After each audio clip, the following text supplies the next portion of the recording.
സംസ്ഥാനത്ത് ഭരണ തകർച്ചയെന്നും ഗവർണറുടെ റിപ്പോർട്ട് ഇത് തുറന്നു കാണിക്കുന്നുവെന്നും പിണറായി വിജയൻ. സംസ്ഥാനത്ത് നടക്കുന്നത് അസാധാരണ സംഭവങ്ങളാണെന്നും പിണറായി വിജയൻ പറഞ്ഞു. അതേസമയം ഉമ്മൻചാണ്ടി സർക്കാർ അധികാരത്തിൽ തുടരാൻ പാടില്ലെന്ന് കോടിയേരി ബാലകൃഷ്ണൻ പറഞ്ഞു. ജയിലിൽ കിടക്കേണ്ട ഒരാൾ ബജറ്റ് അവതരിപ്പിക്കാൻ പാടില്ലായിരുന്നുവെന്നും കോടിയേരി കൂട്ടിച്ചേർത്തു. എന്നാൽ ബജറ്റ് ചർച്ചയിൽ പ്രതിപക്ഷം പങ്കെടുക്കണമെന്ന് മുഖ്യമന്ത്രി ആവശ്യപ്പെട്ടു. സംസ്ഥാനത്ത് ഭരണ തകർച്ചയെന്നും ഗവർണറുടെ റിപ്പോർട്ട് ഇത് തുറന്നു കാണിക്കുന്നുവെന്നും CPM പോളിറ്റ് ബ്യൂറോ അംഗം പിണറായി വിജയൻ പറഞ്ഞു.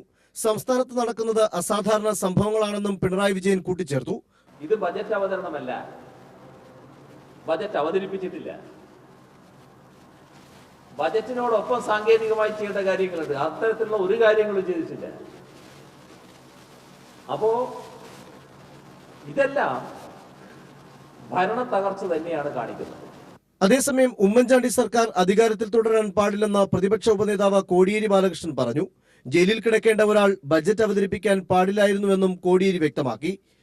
ഉമ്മൻചാണ്ടി സർക്കാരിന്റെ തന്നെ അധികാരത്തിൽ തുടരാനുള്ള അവകാശം നഷ്ടപ്പെട്ടിരിക്കുകയാണ്.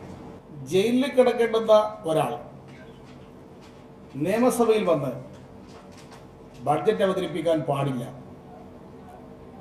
ഇതാണ് പ്രതിപക്ഷത്തിന്റെ ആവശ്യം.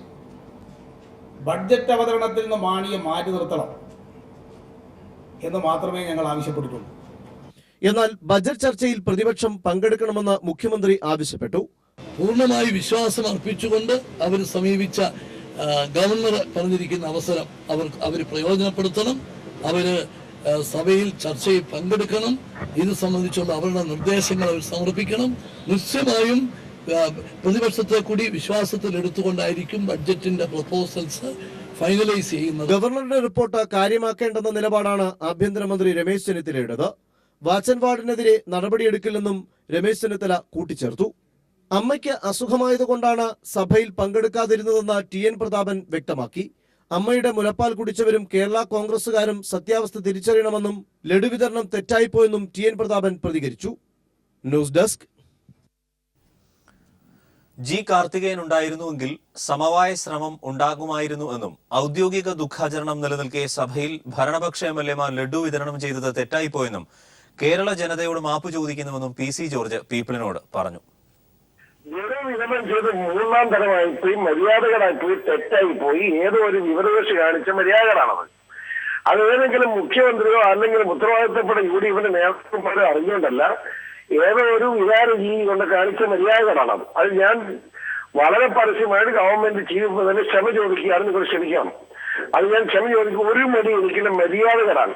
പ്രത്യേകിച്ച് എനിക്ക് സങ്കടം തോന്നുന്നത് അത് കഴിഞ്ഞ് സ്പീക്കർ മുറി വന്നപ്പോൾ ഞാൻ നോക്കിയാൽ മാണി സാറ് നേരിട്ട് കടിച്ചില്ല. ഞാനാണ് പിടിച്ചു വലിച്ച് കളഞ്ഞത്. അദ്ദേഹത്തിന് വീട്ടിൽ വെച്ചോ റോഡിൽ വെച്ചോ സ്റ്റാഫിന് മുന്നിൽ വെച്ചോ ഒരു മധുരം അദ്ദേഹത്തിന് ഉപയോഗിക്കാൻ പാടില്ല, അനുവദിക്കുന്നതല്ല. ഇങ്ങനെ ചക്കാത്തിന് എവിടെ കൊണ്ട് കൊടുത്താൽ പുള്ളി വേഗം തിന്നുവാൻ നോക്കിയപ്പോ ഞാനാ പിടിച്ചു കളഞ്ഞ സ്പീക്കർ എടുത്തുന്ന സ്പീക്കർ ഓഫീസിൽ വെച്ചാണ്. അപ്പം മതത്തിനെന്ന് പറഞ്ഞ കേരള കോൺഗ്രസ് പാർട്ടിയോ മാണി സാർ അറിഞ്ഞുകൊണ്ടല്ല, ഏതോ ഒരു വികാര ജീവി MLA ഏതാ MLA എനിക്ക് അറിയില്ല, അദ്ദേഹം കൊണ്ട് കൊടുത്തിട്ട് മോശമായി പോയി, ചെയ്യാൻ പാടില്ലായിരുന്നു. പ്രത്യേകിച്ച് സ്പീക്കർ G. കാർത്തികേയന്റെ നിര്യാണത്തിന്റെ വേദന തളകിട്ടുന്ന അന്തരീക്ഷമാണത്. അദ്ദേഹത്തോടുള്ള ഓർമ്മ നിലനിൽക്കുന്ന അവസരത്തിൽ അത് എത്രയും മോശമായി ചെയ്തതിൽ എനിക്ക് ദുഃഖമുണ്ട്. പരസ്യമായി സമൂഹത്തോട് ക്ഷമ ചോദിക്കാൻ ഞാൻ തയ്യാറാകുകയാണ്. ഗവർണർക്കെതിരായ PC ജോർജിന്റെ പ്രസ്താവന തെറ്റാണെന്ന് മുഖ്യമന്ത്രി ഉമ്മൻചാണ്ടി. ഈ വിപ്പിന്റെ അഭിപ്രായത്തോട് എനിക്ക് യോജിപ്പില്ല. അദ്ദേഹം സംസ്ഥാനത്തിന്റെ തലവനാണ്. അദ്ദേഹം സംസ്ഥാനത്തിന്റെ ഭരണ തലവനാണ്. അദ്ദേഹത്തോടുള്ള ആദരവ് നിലനിർത്തിക്കൊണ്ടാണ് ഗവൺമെന്റ് എപ്പോഴും പ്രവർത്തിക്കുന്നത്. UDF-നെ വെള്ളപൂശി സ്പീക്കർ N. ശക്തൻ രംഗത്ത്. ഭരണകക്ഷി MLA മാരുടെ പെരുമാറ്റത്തിന് സ്പീക്കറുടെ ക്ലീൻ ചിറ്റ്. UDF MLA മാരുടേത് സ്വാഭാവിക പ്രതികരണമാണെന്നും ലഡു വിതരണം അറിഞ്ഞില്ലെന്നും സ്പീക്കർ വ്യക്തമാക്കി. പ്രതിപക്ഷ MLA മാർക്കെതിരെ ഗവർണർക്ക് റിപ്പോർട്ട് നൽകുമെന്നും സ്പീക്കർ പറഞ്ഞു. വ്യക്തമായ രാഷ്ട്രീയ കാഴ്ചപ്പാടുണ്ടാകാമെങ്കിലും നിഷ്പക്ഷനായിരിക്കണം സഭയുടെ നാഥനായ സ്പീക്കർ. കഴിഞ്ഞ കാലങ്ങളിൽ പ്രവർത്തിച്ച ചിലരെങ്കിലും ഈ പദവിക്ക് പേരുദോഷം കേൾപ്പിക്കാതെ കടന്നുപോയവരാണ്.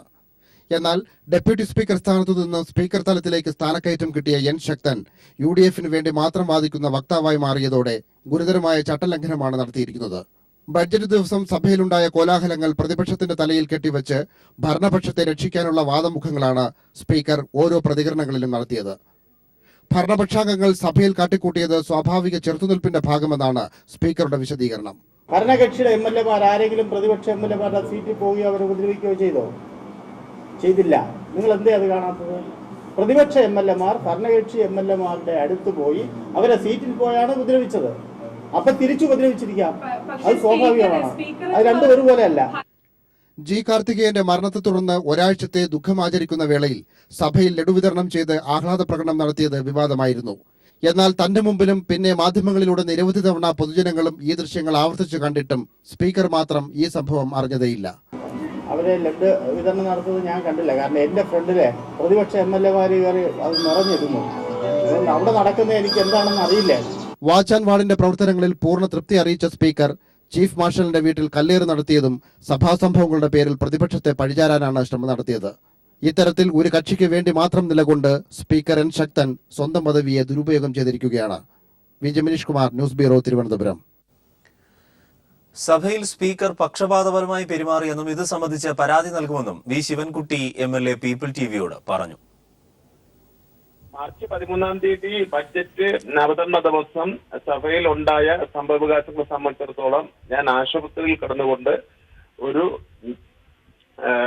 പ്രാരംഭമായിട്ടുള്ള ഒരു പരാതി ബഹുമാനപ്പെട്ട സ്പീക്കർക്ക് നൽകുകയുണ്ടായി. അതിനുശേഷം ഞങ്ങൾ കാര്യങ്ങൾ മനസ്സിലാക്കിയപ്പോൾ തികച്ചും ഒരു UDF-ന്റെ വക്താവായി മാത്രം പ്രവർത്തിക്കുന്ന ഒരു രീതിയാണ് സ്പീക്കറുടെ ഭാഗത്തുനിന്ന് ഉണ്ടായിരിക്കുന്നത്. അദ്ദേഹം അദ്ദേഹവും അദ്ദേഹത്തിന്റെ സെക്രട്ടറി കൊടുത്ത റിപ്പോർട്ട് തന്നെ അവിടെ നടന്ന സംഭവങ്ങൾ മുഴുവൻ മറച്ചു വെച്ചുകൊണ്ടാണ് കൊടുത്തിരിക്കുന്നത്. ബജറ്റ് അവതരണ വേളയിൽ നിയമസഭയിൽ ക്വാറം തികഞ്ഞിരുന്നു എന്ന് ഗവർണർ പരിശോധിക്കണമെന്ന് CPIM പോളിറ്റ് ബ്യൂറോ അംഗം പിണറായി വിജയൻ. നിയമസഭയിൽ നടന്നത് ക്രമവിരുദ്ധമായ കാര്യങ്ങളാണെന്നും അദ്ദേഹം കൊച്ചിയിൽ പറഞ്ഞു. ചേരാത്ത നിയമസഭയിലാണ് ബജറ്റ് അവതരണം നടന്നത് എന്നും പിണറായി ചൂണ്ടിക്കാട്ടി.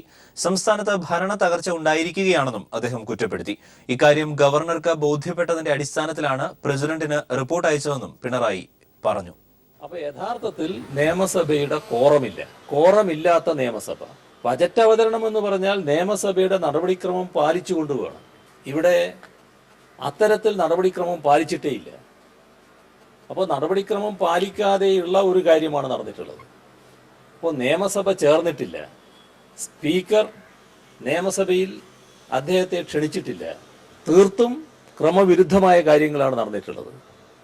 അപ്പോൾ ചേരാത്ത നിയമസഭയിൽ അവതരിപ്പിക്കാത്ത ബജറ്റ് അത് ശരിയല്ല എന്ന് ഗവർണർ ആദ്യം കണ്ടെത്തേണ്ടതായിട്ടുണ്ട്. ഹർത്താൽ ദിനത്തിൽ അങ്കമാലിയിൽ റൂറൽ SP യതീഷ് ചന്ദ്രയുടെ ക്രൂരമർദ്ദനത്തിനിരയായി ചികിത്സയിൽ കഴിയുന്ന CPIM പ്രവർത്തകരെ പിണറായി വിജയൻ സന്ദർശിച്ചു. SP-ക്കെതിരെ നടപടി വേണമെന്ന് പിണറായി ആവശ്യപ്പെട്ടു. ഭരണത്തിന് കീഴിൽ എന്തുമാകാമെന്ന അവസ്ഥ വന്നതിന്റെ പ്രത്യക്ഷമായ ഉദാഹരണമാണ് ഇവിടെ നടന്ന കാര്യങ്ങൾ. ഈ SP-യെ ഒരു കാരണവശാലും ഇവിടെ നിലനിർത്തിക്കൊണ്ട് ഇവിടെ ക്രമസമാധാന നില ഭദ്രമായി കൊണ്ടുപോകാമെന്ന് ഗവൺമെന്റ് ധരിക്കരുത്.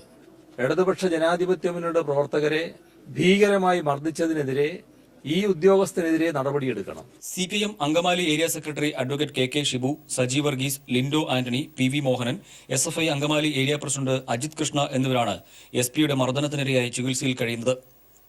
SP യതീഷ് ചന്ദ്രയെ സസ്പെൻഡ് ചെയ്യണമെന്ന് പ്രതിപക്ഷ നേതാവ് VS അച്യുതാനന്ദനും ആവശ്യപ്പെട്ടു. News bureau, Kochi. നിയമസഭയിൽ ജമീല പ്രകാശം MLA ജാതി പറഞ്ഞ് അവഹേളിച്ച ഡൊമിനിക് പ്രസന്റേഷൻ MLA മാപ്പ് പറയണമെന്ന് VSDP. സ്പീക്കർ ഭരണപക്ഷത്തിന് വേണ്ടി മാത്രമാണ് സംസാരിക്കുന്നത് എന്നും VSDP ആരോപിച്ചു. അല്ല, അത് MLA നാടാരെ കുറിച്ചൊക്കെ അറിയില്ലാത്തതുകൊണ്ടാണ്. നാടാരെ കുറിച്ച് ഒരു അവഹേളനമായി പറയുകയും എന്നെ ജമീല പ്രകാശം വിളിച്ച് ഈ വിഷയം സംസാരിക്കുകയും ചെയ്തു. അത് പൂർണ്ണമായിട്ട് അദ്ദേഹം ചെയ്ത ഒരു തെറ്റാണ്. ഒരു പൊതുപ്രവർത്തകൻ എന്ന നിലയിൽ, MLA എന്ന നിലയിൽ ജാതി പറയുക, അധിക്ഷേപിക്കുക എന്ന് പറഞ്ഞാൽ കേരളത്തിലെ 40 ലക്ഷം വരുന്ന ഒരു സമുദായത്തിനെ പേര് പറഞ്ഞ് അഭിഷേകിക്കുക എന്ന് പറയുന്നത് അത് നീതിക്ക് നിരക്കാവുന്നതല്ല. അത് ശരിക്കും പറഞ്ഞാൽ അദ്ദേഹം മാപ്പ് പറയണം. അരുവിക്കര സീറ്റ് വേണമെന്ന RSPയുടെ ആവശ്യം ഉമ്മൻചാണ്ടി തള്ളി. ജി കാർത്തികേയന്റെ ഭാര്യ സുലേഖയെ സ്ഥാനാർത്ഥിയാക്കുന്നതിനായി കോൺഗ്രസിൽ നീക്കങ്ങൾ ശക്തമായി. ജി കാർത്തികേയന്റെ ഭാര്യ സുലേഖയുമായി മുഖ്യമന്ത്രിയും രമേശ് ചെന്നിത്തലയും കൂടിക്കാഴ്ച നടത്തി. സുലേഖയെ അരുവിക്കരയിൽ സ്ഥാനാർത്ഥിയാക്കുന്നതിൽ പാർട്ടിയിൽ യോജിപ്പാണെന്ന് ഉമ്മൻചാണ്ടി അറിയിച്ചു. അതിനിടെ മുഖ്യമന്ത്രി ഗവർണറുമായി ചർച്ച നടത്തി. ഈ മാസം 31 മുൻപ് ഓൺ അക്കൌണ്ട് പാസ്സാകുമെന്നും ബജറ്റ് ദിവസം സഭയിലുണ്ടായ സംഭവങ്ങൾ ആവർത്തിക്കാതിരിക്കാൻ നടപടി സ്വീകരിക്കുമെന്നും മുഖ്യമന്ത്രി ഗവർണറെ അറിയിച്ചു. അരുവിക്കര സീറ്റിൽ UDF RSP അവകാശവാദം ഉന്നയിച്ചിരുന്നു. ഇടതുമുന്നണിക്കൊപ്പം നിൽക്കുമ്പോൾ പല തെരഞ്ഞെടുപ്പിലും RSP മത്സരിച്ച സീറ്റ് എന്ന നിലയിലാണ് അവകാശവാദം ഉന്നയിച്ചത്. എന്നാൽ RSPയുടെ അവകാശവാദം UDF പരിഗണിച്ചില്ല. അരുവിക്കരയിലെ സ്ഥാനാർത്ഥിയാകണമെന്ന നിർദ്ദേശം G. കാർത്തികേയന്റെ ഭാര്യ MT സുലേഖയ്ക്ക് മുമ്പിൽ മുഖ്യമന്ത്രി വെച്ചു. ആഭ്യന്തരമന്ത്രി രമേശ് ചെന്നിത്തലയും ഇക്കാര്യത്തിൽ സുലേഖയുമായി കൂടിക്കാഴ്ച നടത്തി.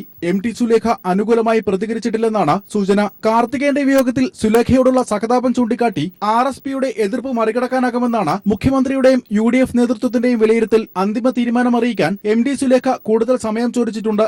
നിയമസഭയിലെ വസതിയിലെത്തിയായിരുന്നു മുഖ്യമന്ത്രിയും ആഭ്യന്തരമന്ത്രിയും സുലേഖയുമായി കൂടിക്കാഴ്ച നടത്തിയത്. News bureau, Thiruvananthapuram. നിയമസഭയിലുണ്ടായ സംഭവങ്ങളിൽ പ്രതിഷേധിച്ച് UDF ഇന്ന് കരിദിനം ആചരിച്ചു. കഴിഞ്ഞ ദിവസം ചേർന്ന UDF യോഗത്തിന്റെ തീരുമാനപ്രകാരമാണ് കരിദിന ആചരണം. നിയോജക മണ്ഡലങ്ങളിൽ പ്രതിഷേധ പ്രകടനങ്ങളും നടന്നു. നിയമസഭാ ചീഫ് മാർഷൽ അൻവിൻ ആന്റണിയുടെ വീടിന് നേരെ ആക്രമണമുണ്ടായി. അൻവിന്റെ തിരുവനന്തപുരത്തെ വസതിക്ക് നേരെ ബൈക്കിലെത്തിയ സംഘം കല്ലെറിയുകയായിരുന്നു. കല്ലേറിൽ അൻവിൻ ആന്റണിയുടെ കാറിന്റെ ചില്ലുകൾ തകർന്നു. സംഭവസ്ഥലത്ത് സ്പീക്കറും സിറ്റി പോലീസ് കമ്മീഷണറും സന്ദർശനം നടത്തി. ബജറ്റ് ദിനത്തിൽ ഉപരോധ സമരത്തെ നേരിടാൻ നിയോഗിച്ച പോലീസുകാരിൽ നെയിം ബോർഡ് ഇല്ലാത്തവരും മുഖം മറച്ചവരും. മുഖം മറച്ച സമരക്കാരെ തല്ലിച്ചതയ്ക്കാൻ പോലീസിനെ നിയോഗിച്ചത് ആസൂത്രിത നീക്കമാണെന്നും പോലീസ് വേഷത്തിലെത്തിയവർ ആരെന്ന് അന്വേഷിക്കണമെന്നും DYFI ആവശ്യപ്പെട്ടു. സഭയ്ക്കുള്ളിലും പുറത്തും പ്രതിഷേധം ആളിക്കത്തിയ മാർച്ച് 13-ന് തലസ്ഥാന നഗരിയിൽ ക്രമസമാധാന പാലനത്തിന് ആയിരക്കണക്കിന് പോലീസുകാരെയാണ് നിയോഗിച്ചത്. City police commissioner H. വെങ്കടേഷിന്റെ നേതൃത്വത്തിലാണ് പോലീസുകാരെ വിന്യസിച്ചത്. ജില്ലയിലെ സേനയ്ക്ക് പുറമെ വിവിധ ജില്ലകളിലുള്ള പോലീസുകാരും സുരക്ഷാ സേനയിൽ അണിനിരന്നു. ഇവരുടെ ഒപ്പമാണ് വിവിധയിടങ്ങളിലായി നെയിം ബോർഡ് ഇല്ലാതെയും മുഖം മറച്ചും പോലീസുകാർ എത്തിയത്. വ്യക്തിത്വം മറച്ചെത്തിയ ഈ പോലീസുകാരിൽ നിന്നാണ് സമരക്കാർക്ക് ക്രൂരമായി മർദ്ദനമേറ്റത്. ആസൂത്രിത നീക്കത്തിന്റെ ഭാഗമായാണ് മുഖം മറച്ചവർ സമരം നേരിടാൻ എത്തിയതെന്നും ഇക്കാര്യത്തിൽ അന്വേഷണം വേണമെന്നും DYFI ആവശ്യപ്പെട്ടു. മുഖം മൂടി ധരിച്ച് നെയിം ബോർഡ് ഊരി മാറ്റി സമരക്കാരെ നേരിടാൻ നിൽക്കുന്ന പോലീസ് എന്തിന്റെ സൂചനയാണ്? ഇന്ത്യയിൽ എവിടെയെങ്കിലും ഇങ്ങനെ ഒരു പോലീസിനെ കണ്ടിട്ടുണ്ടോ? ഇത്തരത്തിലുള്ള ക്രിമിനലുകളെ കുറിച്ച്, അവരുടെ സമരത്തിനിടയിലുള്ള നടപടികളെ കുറിച്ച് അന്വേഷണം നടത്തേണ്ടതാണ്. മുൻകാലങ്ങളിൽ നെയിം ബോർഡ് ധരിക്കാതെ എത്തിയ പോലീസുകാർ സമരമുഖത്ത് എത്തിയിട്ടുണ്ടെങ്കിലും മുഖം മറച്ച സമരക്കാരെ അടിച്ചൊതുക്കാൻ പോലീസിനെ ഇറക്കുന്നത് ആദ്യമായാണ്. ക്രിമിനൽ സ്വഭാവമുള്ളവരെയാണ് ഇത്തരത്തിൽ നിയോഗിച്ചതെന്ന് DYFI ആരോപിച്ചു. News bureau, Thiruvananthapuram. സർക്കാരിന്റെ മുൻഗണനയിൽ ജനങ്ങൾ വന്നില്ലെങ്കിൽ സർക്കാർ വലിയ വില നൽകേണ്ടി വരുമെന്ന് INTUC സംസ്ഥാന പ്രസിഡന്റ് R. ചന്ദ്രശേഖരൻ. ഉദ്യോഗസ്ഥരുടെ തീരുമാനങ്ങൾക്ക് ഭരണകൂടം കൂട്ടുനിൽക്കുകയാണ്. മുഖ്യമന്ത്രി യോഗങ്ങൾ വിളിക്കുമെങ്കിലും ഉദ്യോഗസ്ഥർ തീരുമാനങ്ങൾ നടപ്പിലാക്കുന്നില്ല. സെക്രട്ടേറിയറ്റിന് മുന്നിൽ നടക്കുന്ന നിർമ്മാണ തൊഴിലാളികളുടെ രാപ്പകൽ സമരം ഉദ്ഘാടനം ചെയ്ത് സംസാരിക്കുകയായിരുന്നു അദ്ദേഹം. ഗവൺമെന്റുകളുടെ മുൻഗണനാ ക്രമത്തിൽ തൊഴിലാളികളുടെയും പാവപ്പെട്ടവരുടെയും ഇത്തരം ആവശ്യങ്ങൾ വരുന്നില്ല എങ്കിൽ ആ സർക്കാരുകൾ തന്നെ വലിയ വില കൊടുക്കേണ്ടി വരും എന്നുള്ളതാണ് എന്റെ അഭിപ്രായം. ജനങ്ങളെ ബാധിക്കുന്ന പ്രശ്നങ്ങളിൽ ഉദ്യോഗസ്ഥന്മാരുടെ നിലപാടുകൾക്കനുസരിച്ച് തീരുമാനങ്ങൾ എടുക്കേണ്ടി വരുന്ന ഒരു ഗതികേട് ഒരു ഗവൺമെന്റിനുണ്ടായാൽ ആ ഉദ്യോഗസ്ഥന്മാരുടെ മനോഭാവം എന്ന് പറയുന്നത് ഏറ്റവും സുരക്ഷിതമായ നിലപാടെടുക്കുന്നത് ഒന്നും ചെയ്യാതിരിക്കുക എന്നുള്ളതാണ്. തീരുമാനങ്ങൾ കൈക്കൊള്ളുന്നതിന് എല്ലാ ജനങ്ങളുടെയും ആവശ്യങ്ങൾക്ക് അനുസരിച്ച് ഉയർന്ന് പ്രവർത്തിക്കാൻ കഴിയണം. ഉമ്മൻചാണ്ടിയുടെ കുട്ടികൾ ഉമ്മൻചാണ്ടിയുടെ മീറ്റിംഗ് വിളിക്കാൻ പറയും, നാളെ മീറ്റിംഗ് വിളിക്കും. മീറ്റിംഗ് വിളിച്ചാൽ തീരുമാനം എടുക്കും, തീരുമാനമൊക്കെ ഉണ്ടാവും. പക്ഷെ ആ തീരുമാനം നടപ്പാക്കേണ്ടതാരാണ്? നടപ്പാക്കുന്നത് ഇത്തരത്തിലുള്ള ഉദ്യോഗസ്ഥന്മാരുടെ മനസ്സുകളിൽ കൂടി, കൈകളിൽ കൂടി കടന്നു പോകുമ്പോൾ അതിനൊക്കെ ബ്രേക്ക് ചെയ്ത് കൊണ്ടുപോകുന്നൊരു സമിതി. സംസ്ഥാന സർക്കാരിന്റെ ഇത്തവണത്തെ ബജറ്റും നിരാശാജനകമായിരുന്നുവെന്നും നികുതി വെട്ടിപ്പിനെതിരെ യാതൊരു നടപടിയുമില്ലെന്നും Kerala jewellers federation general secretary MP Ahmed പറഞ്ഞു. നികുതി വെട്ടിപ്പ് തടയാൻ അത്യാധുനിക സൗകര്യങ്ങൾ ഉണ്ടായിട്ടും അതിന് ഫണ്ട് അനുവദിക്കാതെ സാധാരണക്കാരന്റെ മേൽ സർക്കാർ നികുതി ഭാരം അടിച്ചേൽപ്പിക്കുകയാണെന്നും അദ്ദേഹം പറഞ്ഞു. സംസ്ഥാന സർക്കാർ സാമ്പത്തിക ബുദ്ധിമുട്ട് നേരിട്ടുകൊണ്ടിരിക്കുമ്പോഴും നികുതി വെട്ടിപ്പ് തടയാൻ യാതൊരു നടപടിയും എടുക്കുന്നില്ല. ഇത്തവണത്തെ ബജറ്റിലും നികുതി ചോർച്ചയ്ക്കും വെട്ടിപ്പിനുമെതിരെ യാതൊരു പ്രതിവിധിയും ഉണ്ടായില്ലെന്ന് jewellery federation general secretary MP Ahmed പറഞ്ഞു. നികുതി വെട്ടിപ്പ് സംസ്ഥാനത്ത് നിർബാധം തുടരുകയാണ്. ഇത് അഴിമതിക്കാർക്ക് കളമൊരുക്കുന്ന സാഹചര്യമാണെന്നും അദ്ദേഹം പറഞ്ഞു. നികുതി വെട്ടിപ്പിനെതിരെ ഗവേണിംഗ് വഴി ശക്തമായ നടപടികളെടുക്കാനുള്ള സൗകര്യമുണ്ടായിട്ടും യാതൊന്നും ചെയ്തില്ലെന്നും അദ്ദേഹം പറഞ്ഞു. ഇ-കൊമേഴ്സും ഗവേണിംഗ് ഒക്കെ വളരെ ശക്തമായ ഒരു കാലഘട്ടമാണ്. അതിനെ ഉപയോഗപ്പെടുത്താനോ അതിൻ്റെ സാധ്യതകൾ കാണാനോ ഒന്നും ശ്രമം ഉണ്ടായിട്ടില്ല. അതുകൊണ്ട് ഇവിടെ കള്ളക്കടത്ത് ഒരുപാട് വർദ്ധിക്കുന്നു, ഒരുപാട് അനാശാസ്യ പ്രവർത്തനങ്ങൾ നടക്കുന്നു, ഒരുപാട് അൺവാണ്ടഡ് കാര്യങ്ങൾ, കള്ളക്കടത്തും അതോടൊപ്പം വെച്ചാൽ മാഫിയകൾ നമ്മുടെ നാട്ടിൽ വളർന്നു വരുന്നു. ഇതൊക്കെ പല പ്രാവശ്യമായിട്ടും പരസ്യമായി പറയുകയും സ്വകാര്യമായിട്ടും ഗവൺമെൻറ്റിൻ്റെ ശ്രദ്ധയിലും ധനകാര്യമന്ത്രിൻ്റെ ശ്രദ്ധയിലൊക്കെ കൊണ്ടുവന്നിട്ടുണ്ട്. അപ്പോൾ അതിനെപ്പറ്റി ഒന്ന് ചർച്ച ചെയ്യാനോ അതിലൊരു തീരുമാനം കണ്ടെത്താനോ ഉള്ള സമയങ്ങളല്ല ആർക്കും ഇല്ല എന്നുള്ള സത്യം. നികുതി വെട്ടിപ്പിനെതിരെ അത്യാധുനിക സൗകര്യങ്ങൾ കാര്യക്ഷമമായി പ്രവർത്തിപ്പിക്കാതെയും അതിന് ഫണ്ട് അനുവദിക്കാതെയും സാധാരണക്കാരന്റെ മേൽ സർക്കാർ നികുതി ഭാരം അടിച്ചേൽപ്പിക്കുകയാണ്. സാധാരണക്കാരന്റെ താൽപര്യങ്ങൾ സംരക്ഷിക്കാതെ നികുതി വെട്ടിപ്പുകാരുടെ താൽപര്യങ്ങളാണ് സംരക്ഷിക്കുന്നതെന്നും അദ്ദേഹം പറഞ്ഞു. News bureau, Kozhikode. 916 സ്വർണ്ണാഭരണങ്ങളുടെ ശേഖരവുമായി ചുങ്കത്ത് ജ്വല്ലറിയുടെ തിരുവനന്തപുരം ഷോറൂം നാളെ പ്രവർത്തനം ആരംഭിക്കും. ആയുർവേദ കോളേജ് ജംഗ്ഷനിലെ ഷോറൂം തിങ്കളാഴ്ച രാവിലെ 10-ന് ചുങ്കത്ത് ഗ്രൂപ്പ് ചെയർമാൻ CP പോൾ ഉദ്ഘാടനം ചെയ്യും. ശശി തരൂർ MP ആദ്യ വിൽപ്പന നിർവഹിക്കും. Diamond session deputy mayor happy Kumar ഉദ്ഘാടനം ചെയ്യും. ഷോറൂം ഉദ്ഘാടനത്തിന് മുന്നോടിയായി വ്യത്യസ്ത വിവാഹ സംസ്കാരങ്ങൾ കോർത്തിണക്കി തലസ്ഥാനത്ത് രാജകീയ ഘോഷയാത്ര നടത്തി.